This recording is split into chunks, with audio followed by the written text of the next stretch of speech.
beaucoup de choses que j'ai appris dans les hackathons, même déjà étant étudiante. Ce que j'apprenais en un week-end de hackathon, je peux mettre des mois pour l'apprendre, par exemple, si je restais juste à l'école classique. Ouais. Le succès, pour moi, c'est lorsqu'on est heureux de ce qu'on a accompli. On a découvert qu'il y avait quelque part où il y a des gens qui ne se donnent aucune limite. Et c'est vraiment ce mindset-là, cet écosystème qui est tellement vivant, dans lequel on était immergé. C'était juste magnifique. هلو السلام عليكم ورحمة الله. مرحبا بكم معنا في بودكاست ديال صوفيا. أنا هي صوفيا ديك النقيطة اللي لهيه راه هي هذيك أنا، حيت أنا غير واحد النقيطة في واحد البلاد اللي هو نقطة، في واحد الكونتينون اللي هو نقطة، في واحد الكوكب اللي هو نقطة، في واحد المجرة اللي هي نقطة، في هذا الكون اللي خلقه الله عز وجل واللي خلقنا فيه شعوب وقبائل باش نتعارفوا. طيب هذا هو الهدف من هذه الحلقة الأولى من البودكاست، نتعرفوا على واحد الشابة من بلاد التوغو. سيتو توغولاز اللي جاتها فرصة أنها تدرس هنا في المغرب، وجمعتني أنا وياها الأقدار في شركة HBS العالمية. خدمنا لواحد المدة ساعت قصيرة، ولكن تعرفنا بزاف على بعضياتنا وشفت أنها أن أوتلاير، وبالتالي تم الاستضافة ديالها. فقط للإشارة أن أوتلاير هو واحد الشخص اللي كيكون شوية مختلف على الناس الآخرين، عنده بعض الميزات وكيدير بعض الأشياء اللي خارجة على العادة. غادي تشوفوا أن البروفيل ديال غايال متميز بزاف، وأنه واحد الشخص لطيف. She's very nice, funny. Vous allez voir, vous allez vous amuser avec elle. غايال ما كتحدثش باللغة العربية أو بالدارجة، بالتالي البودكاست غادي يكون باللغة الفرنسية وربما الإنجليزية. نقدروا نقحموا بعض الكلمات بالدارجة. vous allez voir. نتمنى انكم تستمتعوا، ولكن قبل من هذا الشيء كنطلب منكم انكم تابوناو للقناه، ديروا واحد سبسكرايب، وباش ان شاء الله تشوفوا الحلقات المقبله ديال البودكاست. الضيوف اللي غادي يكونوا متميزين كرويما، وغنتعلموا معهم جميع شي حوايج رائعه. vous allez voir. على بركه الله نبداو. Salut Gaëlle. Bonsoir Sophia. Merci d'avoir accepté mon invitation pour ce podcast. Je t'en prie, tout le plaisir est pour moi. En fait, tu es ma première invitée et c'est vraiment un grand honneur pour moi.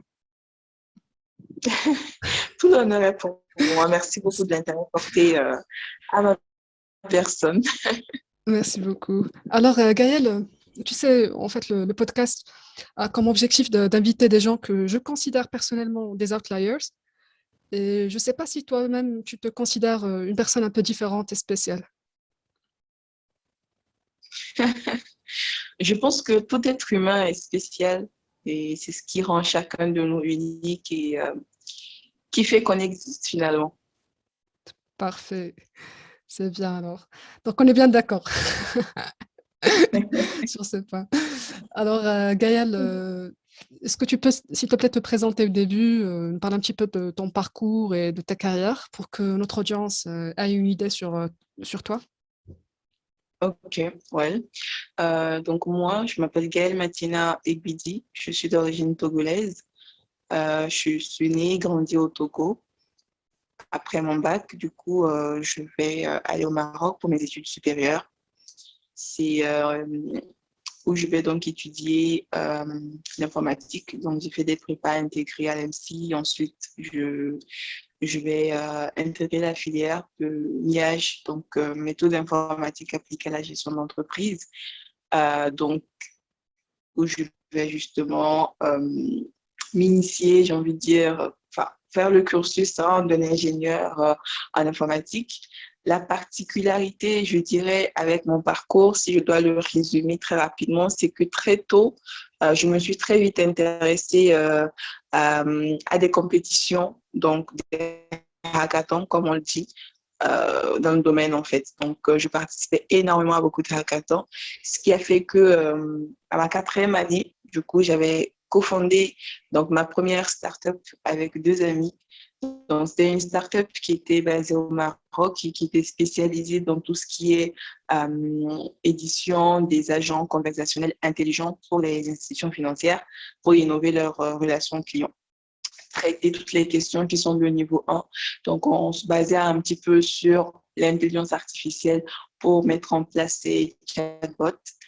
Et après, donc rapidement, si je dois résumer, c'est un peu lent, Ouais. mais je vais intégrer HPS donc pour mon stage de fin d'études. Après, je vais intégrer HPS pour démarrer une carrière professionnelle en tant qu'employé, parce que j'avais besoin de découvrir ce domaine, même si j'avais ma start-up, je voulais apprendre de ce métier, apprendre du domaine du paiement, puisque en tout cas, dans le continent africain, on a énormément à résoudre, énormément à apporter en ce qui concerne l'inclusion financière. Donc, c'était important pour moi d'en apprendre chez un leader comme HPS. Et donc, c'est ce que j'ai fait. J'ai fait 2 ans et demi. Et après, voilà, récemment, j'ai démissionné. Je suis rentrée définitivement chez moi au Togo. Et là, je suis CEO de Solimi. Donc, Solimi, c'est une fintech dans le domaine du paiement basée au Togo. Et on œuvre justement on offre des solutions pour démocratiser l'accès aux moyens de paiement et favoriser en fait l'inclusion financière finalement. Donc, si je dois résumer très rapidement, ça serait ça, les grandes lignes. Parfait, parfait, merci beaucoup. Alors Gaëlle, on a eu la chance de travailler ensemble à HPS et je pense que HPS, c'est Ouais, une école, c'est vraiment une vraie école pour surtout les gens qui débutent leur carrière parce que ça nous permet en fait d'apprendre, de grandir aussi et de rencontrer des gens de grand calibre comme par exemple Monsieur Horani ou Monsieur Alaoui Ismaili et d'autres personnes. Et en plus, on est en contact quasi quotidien avec des clients de différents pays, de différents continents, donc c'est vraiment une grande école. ouais, Alors, ouais, Gaëlle, en fait, parce que comme tu as dit, tu as fait tes études au Maroc et tu as fondé ta première start-up tu étais encore étudiante au Maroc. J'aimerais savoir en fait ouais, ton avis par rapport à l'écosystème au Maroc. Je parle notamment en fait des incubateurs, des fonds d'investissement, l'infrastructure ouais. IT, tout ça. Est-ce que tu penses que c'est un peu développé ou est-ce qu'il y a encore des choses à faire?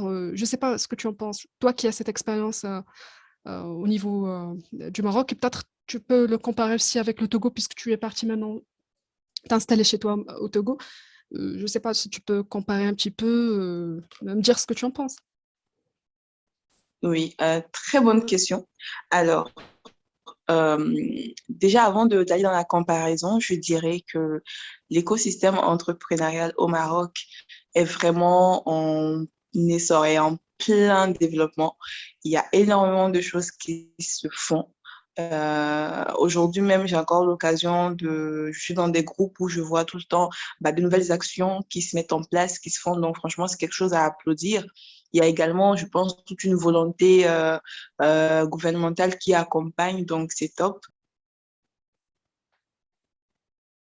Ayant auparavant fait partie de cet état, toujours des choses qui se font, je dirais quand même que l'écosystème de poser un bien tracé et je pense qu'il y a toute une synergie et une volonté même, je dirais, de l'État qui accompagne ça, notamment CG, auquel même ma startup Bassit, donc au Maroc, avait eu la chance d'en avoir accès. Donc, on a été sponsorisé, ou je dirais, on a eu justement ce fonds-là, InnoInvest, pour développer notre startup au début. Et aujourd'hui, ça continue. Il y a plusieurs incubateurs qui sont labellisés CCG qui peuvent justement donner accès à ce fonds-là aux porteurs d'idées ou bien aux entrepreneurs ou aux startups. D'accord. Il y a également des business angels. Donc, il y a même, je pense, un groupe de business angels au Maroc au niveau de l'incubateur de la Startup Factory, si je ne me trompe pas. Exact. Comme la Startup Factory, il va y avoir plusieurs incubateurs. Et récemment, il y a quelques mois, donc, ils ont mis en place comme on fait The Voice, où voilà, ceux qui ont un talent de voix viennent chanter pour être choisis par un jury. Ils ont fait ça également, mais pour les entrepreneurs. Donc, tu viens, tu présentes ton idée et ça passait au niveau au niveau de la Exactement. chaîne. Je dirais quand même que de façon très pragmatique, euh, au niveau de l'écosystème au Togo, si on doit se baser sur des chiffres qu'on va voir sur Internet, on dira que voilà, ça marche sur un pied, ça prend pas encore. Mais il faut savoir qu'il y a énormément de gens dans le secteur informel. Et si on doit regarder ça, on dira en fait, qu'il est vraiment développé le secteur entrepreneurial au Togo. Maintenant, en termes vraiment d'écosystème, d'accompagnement, d'incubateur, de tout ça, il y a des choses qui se font. Il y a également des fonds, des facilitations que met en place le gouvernement. Par exemple, au Togo, tu peux créer ton entreprise en 24 heures. Il y D'accord. a pas mal de choses qui sont mises en place, justement, pour aider cette jeunesse-là à entreprendre et à avoir accès à des financements. Donc, vraiment, c'est en train de prendre. Je dirais pas que c'est stable ou c'est très développé, Oui, mais vraiment, c'est en train de prendre il y a un petit pas de l'avant, vers parfait, l'avant. parfait. Donc, on espère vraiment que les choses marcheront des deux côtés, parce que l'Afrique a besoin Ouais. de sa jeunesse et je pense que les choses sont déjà sur la bonne voie, mais on a encore besoin de travail et on a encore besoin d'accompagnement. Alors, Gaëlle, je me rappelle très bien que quand tu étais à HPS, tu as eu la chance d'aller visiter la Silicon Valley. Mais en fait, c'est pas vraiment de la chance, mais je veux dire que tu as travaillé dur pour l'avoir parce que tu avais gagné une compétition. C'était, je pense, un hackathon à HPS. Et Oui, toi et c'est ton ça. équipe, vous étiez partis là-bas pour découvrir un petit peu la vallée. Puis, je sais pas, si tu peux nous parler un petit peu de ton expérience là-bas, comment c'était? Et des choses que Alors, tu avais oui, apprises aussi. ouais. Alors, c'était une magnifique expérience. Franchement, si c'est à refaire, je le referai volontiers. Euh, on a découvert un autre mindset. On a découvert qu'il y avait quelque part où il y a des gens qui ne se donnent aucune limite. Et c'est vraiment ce mindset-là, cet écosystème qui est tellement vivant, dans lequel on était immergé. C'était juste magnifique. Alors, on a découvert un petit peu Google. Donc, on a discuté avec des personnes qui travaillaient là-bas. Ils nous ont expliqué comment est-ce qu'ils travaillaient, leur mode de travail. Pareil au niveau de LinkedIn, au niveau de Facebook, de YouTube, Orange Silicon Valley, etc. Wow. Donc, personnellement, c'est beaucoup plus le fait que les gens ne se posent aucune limite là-bas. Et ça, c'est important pour un entrepreneur pour permettre à son imagination de s'ouvrir et de trouver encore et encore de meilleures idées. C'est vraiment, sky is not the limit. The limit is in your mind. Donc, c'est vraiment ça ce qui s'applique là-bas. Et bon, écoute, tout le monde découvre tout le temps parce que il a ses business à gérer et le temps aussi. On Oui, a rendez-vous avec une personne à, par exemple, je dis n'importe quoi, à 8h00, 8h05, vous n'êtes pas là, il a une autre réunion. Donc, c'est cette autodiscipline qui est beaucoup vue, justement, qui m'a marqué également. wow, parfait. Donc, je me rappelle très bien après ton retour, on te demandait, on te posait plein de questions, parce que pour nous aussi, c'est un rêve. Ouais, mais Ouais, j'espère personnellement de pouvoir le réaliser un jour. là, tu le diras. Inch'Allah. Gaëlle, ta première startup, comme tu as dit, c'était des chatbots, si j'ai bien compris. Et donc, c'est de Oui, c'est ça. l'intelligence artificielle. Et est-ce que tu penses qu'elle trouverait sa place en Afrique? Parce qu'il y a beaucoup de réticence, il y a beaucoup d'hostilité de la part, surtout des anciennes générations, parce qu'ils se disent que l'intelligence artificielle va, je ne sais pas, remplacer l'humain, il n'y aura plus d'interactions humaines, il y aura... C'est-à-dire, tu vois le genre de mindset dont je parle. Donc, est-ce que tu penses qu'en Je vois. Afrique, on pourra, en tant que génération, en tant que nouvelle génération, pouvoir imposer un petit peu l'intelligence artificielle et trouver des solutions qui peuvent faciliter la vie des gens? Voilà, et tu as dit, ta dernière phrase, elle me touche beaucoup parce que c'est mon but tous les jours quand je me réveille, c'est que ma solution puisse faciliter la vie quotidienne de mes concitoyens. Euh, alors oui, tout dépend de l'approche qu'on a avec l'intelligence artificielle. C'est vrai qu'on a, je dirais, un traumatisme intergénérationnel où, voilà, comme tu as dit, il y a des anciennes générations qui sont réticentes à des nouvelles technologies, que ce soit de l'intelligence artificielle ou autre. Et il y a cette nouvelle génération qui en voit tout l'intérêt. Donc, je pense que l'Afrique doit déjà commencer, pas le formatage, mais on doit se rééduquer encore. Donc, les technologies dans l'intelligence artificielle ne viennent pas pour supprimer l'humain dans le process. Non, ils viennent pour mettre l'humain au cœur même du métier en lui s'occupant des tâches en fait répétitives comme ça. L'humain peut donc exploiter tout son potentiel. Donc, Exact. je donne la loi des 80-20. Si on prend l'exemple dans les centres de relations clients, 80% des questions qui arrivent sont des questions répétitives, c'est-à-dire que les agents ne font que répéter les mêmes choses tout au Ouais. long de la journée. Il n'y a que 20% qui sont des questions voilà, à valeur ajoutée ou qui demandent un petit peu de réflexion avant de pouvoir répondre. Donc, ce qui fait que si on met en place, par exemple, un chatbot, il peut traiter ces 80% de questions, il peut les automatiser Ouais. et gérer tout ce qui est support niveau 1. Et donc, les employés, on pourra utiliser leur potentiel à juste valeur, je dirais. Parce qu'ils ne savent pas que répondre au téléphone. Ce sont des gens qui ont des diplômes dans tel ou qui ont telle ou telle connaissance, qui peuvent mettre au profit de l'entreprise et permettre vraiment au cœur de métier de l'entreprise d'aller de l'avant. Donc, c'est vraiment l'approche qu'on a, qu'il faut bien, que l'approche qu'on donne, qu'il faut revoir. Et pour terminer, lorsque on part en tant que start-up, pour expliquer une solution à une vieille institution, il faut vraiment adapter le langage, il faut adapter l'approche. Parce que lorsqu'on vient et on montre que le côté technologie, ça peut déjà choquer l'audience, et elle peut voir en ça une réticence ou bien elle peut se dire que c'est son job qui s'en va. Au contraire, il faut tout simplement aller donner des cas d'usage pratiques, prendre des exemples de ce qu'il fait lui tous les jours, qui le fatigue, qu'il a envie de changer, et dire que ça peut être automatisé, ça peut être fait de cette façon, lui dire qu'on peut, grâce au machine learning, faire des modèles qui pourront faire ceci, cela.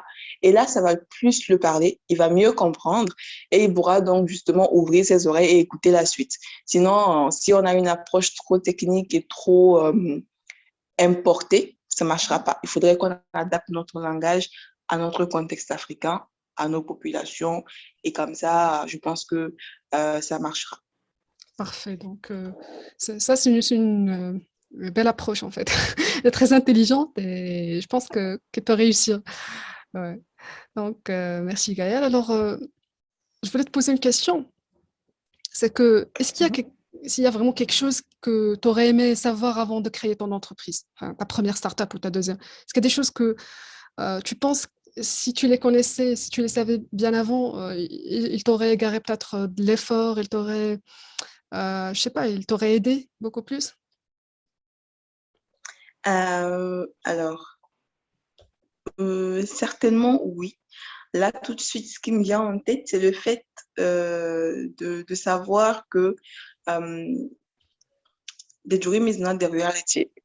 Vraiment, ce qu'on rêve n'est Ouais. pas du tout ce qui va se passer en fait. Et pourquoi je dis ça? Parce que, surtout pour la première, on était encore étudiant, la Ouais. façon dont nous, on fonctionnait, on n'avait pas rapidement capté qu'une grande institution ne peut pas fonctionner comme ça. Même si elle veut mettre en place une solution innovante, elle a ses process existants, elle a ses nombres de jours qu'il lui faut pour valider un petit changement. Ouais. Vraiment, c'est de grands process. Et nous, on n'était pas vraiment prêts à ça.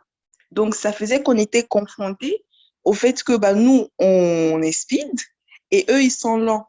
Mais en fait, ils ne sont pas vraiment lents. Ils travaillent juste comment ils sont censés travailler. Ils travaillent juste comment ils sont habitués, je dirais, à travailler. Donc, savoir ça permet de réadapter, tout à l'heure, comme je disais, le langage, de réadapter la façon de travailler et permet de trouver une belle synergie et une meilleure approche pour, euh, pour travailler. Donc, bon, c'est ce que je dirais tout de suite, ce qui me vient à l'esprit à partager. Oui, oui, oui. Merci, tu as raison, en fait, même en tant, non, ce que je veux dire, c'est que même en tant que salarié, on a ce souci. Parfois, on travaille avec, je sais pas, avec un certain speed, Mais par exemple, l'hiérarchie, ça marche, je sais pas, d'une manière un peu beaucoup plus, je dirais, Différemment. oui, Exactement. ça, c'est un problème un peu qui existe dans les deux sens, en tant qu'entrepreneur et même en tant Ouais, que salarié. Alors Gaël, tu sais, dans la vie, il y a des ups and downs, on a success and failures. Je me demande, c'était quoi vraiment ton plus grand échec? oui. Alors, peut-être que ma réponse va étonner plus d'un. C'est que je ne considère pas que j'ai eu d'échec dans ma vie. Du coup, je pourrais pas vraiment répondre à la question parce qu'il n'y a rien vraiment qui me vient en tête, tout honnêtement. Parfait. Euh, Philosophie où à tout ce qui arrive, je dois analyser pour apprendre quelque chose dedans. J'ai jamais considéré vraiment quelque chose comme un échec. Donc, alors je dirais que non, mon plus grand échec, bah, honnêtement, non, j'en ai pas. Par contre, j'ai eu de grands moments d'apprentissage. Je donne un exemple banal. Ouais, Quand on faisait encore des hackathons. Il y a une fois, c'était un Open Innovation avec une banque au Maroc et je ne voulais pas dormir. Je voulais que mon application, elle soit la meilleure. J'étais là, tu sais, les hackathons, c'est vraiment 48 heures non-stop, 36 heures non-stop et tout. exactement. Et là, je n'ai pas dormi pendant tout ce temps. Je n'ai pas du tout fermé l'œil. J'ai pas bu de l'eau. J'étais crevée. Wow. Et en plus, le pire, c'est que c'est moi qui allais présenter. Et lors de la présentation arrive, je vois que mon tour s'approchait et j'avais soif, mais je ne voulais pas aller boire de l'eau. Je voulais vraiment juste aller faire la présentation et que je gagne, etc. Et bon, écoute, ça fait que je suis partie et c'était ma présentation la plus nulle. My God. Aujourd'hui, on me dit, mais Gaëlle, tu pitches très bien, comment tu as fait pour pitcher? Mais il y a eu une fois où j'ai vraiment tellement mal pitché, je bégayais, je me perdais, je me dis, mais attends, moi-même, je suis en train de parler et j'arrivais pas à comprendre ce que moi-même j'étais en train de dire. Donc, ça m'a permis de savoir qu'il y a une équipe qui travaille pour Ouais, cette application, pour ce projet, et la personne qui va présenter à un moment donné, elle doit aller se reposer. exact. Donc, c'est devenu un must pour moi. D'ailleurs, le hackathon de HPS, la veille, je suis rentrée chez moi, j'ai bien dormi. Parce que je vais présenter la solution le lendemain, il faut que je sois très bien reposée. Ouais, Et donc, c'est devenu une règle pour moi. Si j'ai une présentation, il faut que je sois reposée, comme ça mon esprit il est beaucoup plus calme à véhiculer le bon message au bon moment.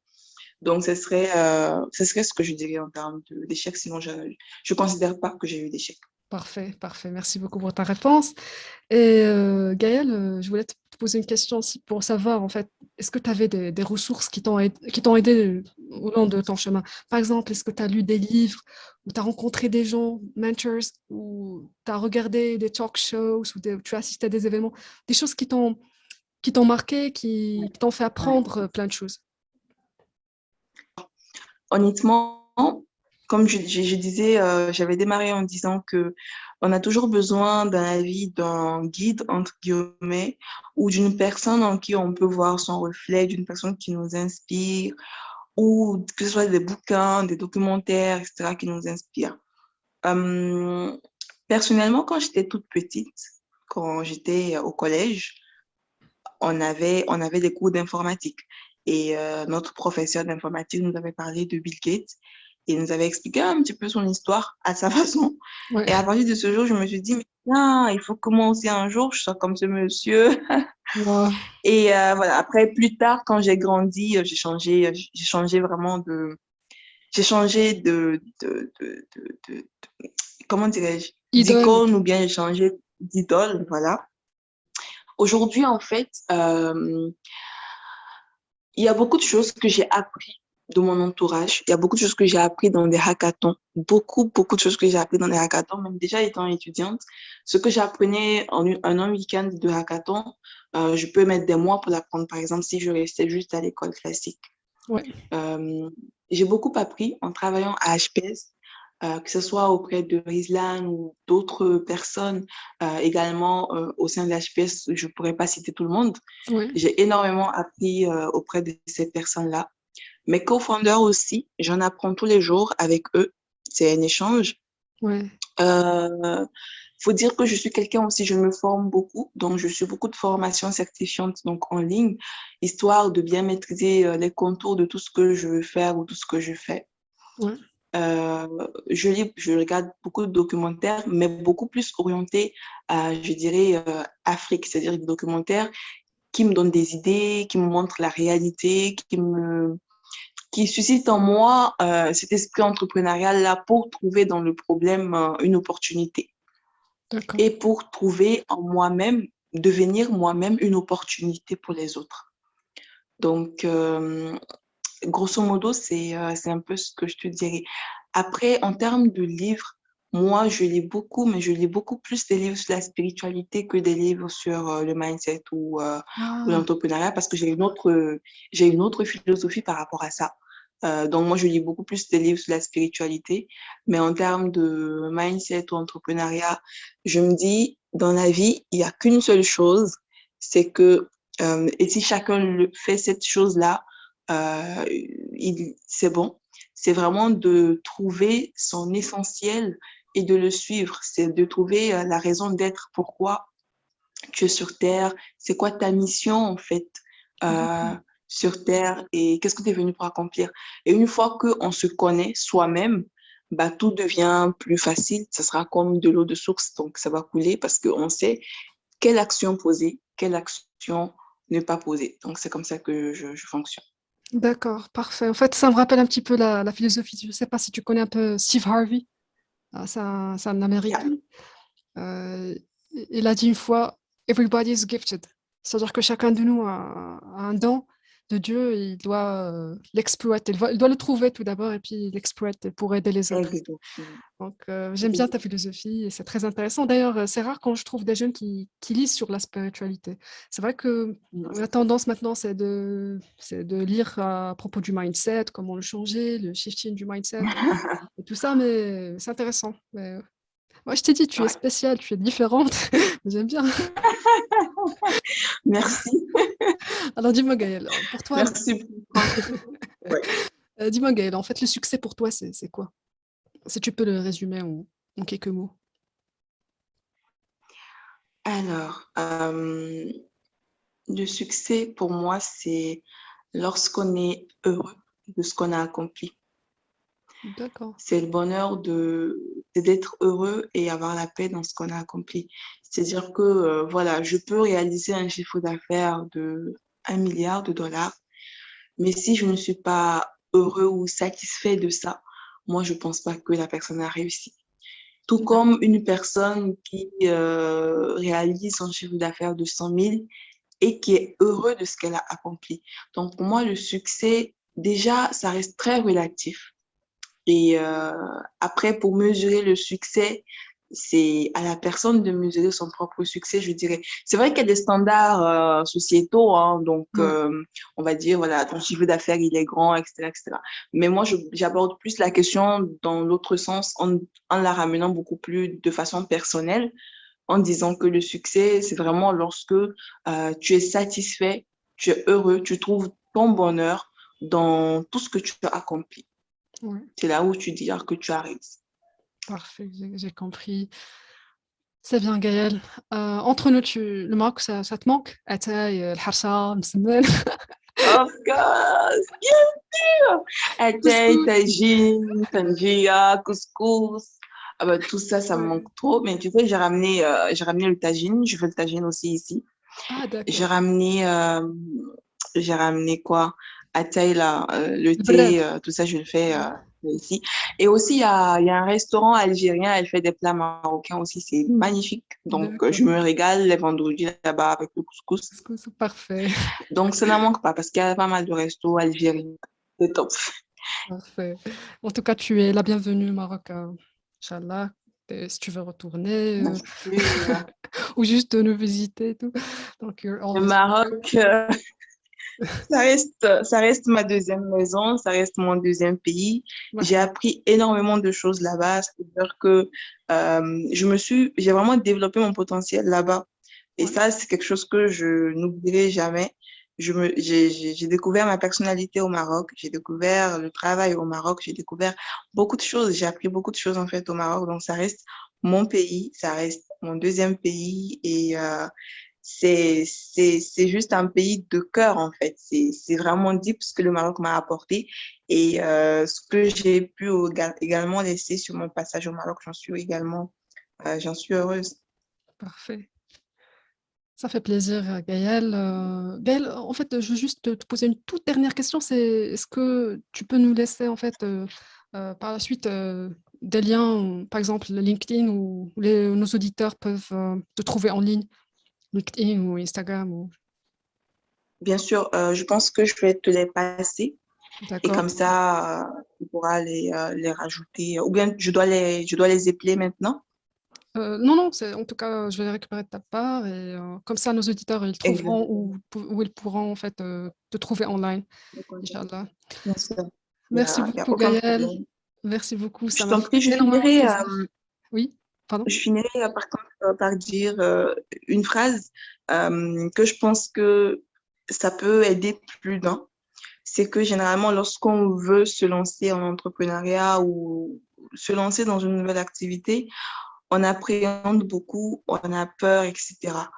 Moi, en tout cas, je suggère qu'on parte vers l'apprentissage par essai. Il faut tout simplement essayer. Si on échoue, tant mieux, on va apprendre et puis recommencer. Et j'aime bien cette phrase en anglais que j'aime bien dire, like, face your shadow. Something bad could happen, yes, but what if something good is about to happen? Donc, Wow. et On n'a rien à voilà, perdre. On n'a rien à perdre. Ouais, exactement, tout ouais. à fait. Merci beaucoup. Merci pour le Merci conseil. beaucoup pour l'invitation. C'était un plaisir de partager ces moments avec toi. Merci Donc, beaucoup. Pareil de ma part. à tout moment. Je pense que nos auditeurs aussi vont apprécier, vont apprendre beaucoup de choses de ce que Ben, tu viens de nous dire, j'espère, la j'espère. philosophie. Merci beaucoup. Et au plaisir, Inch'Allah.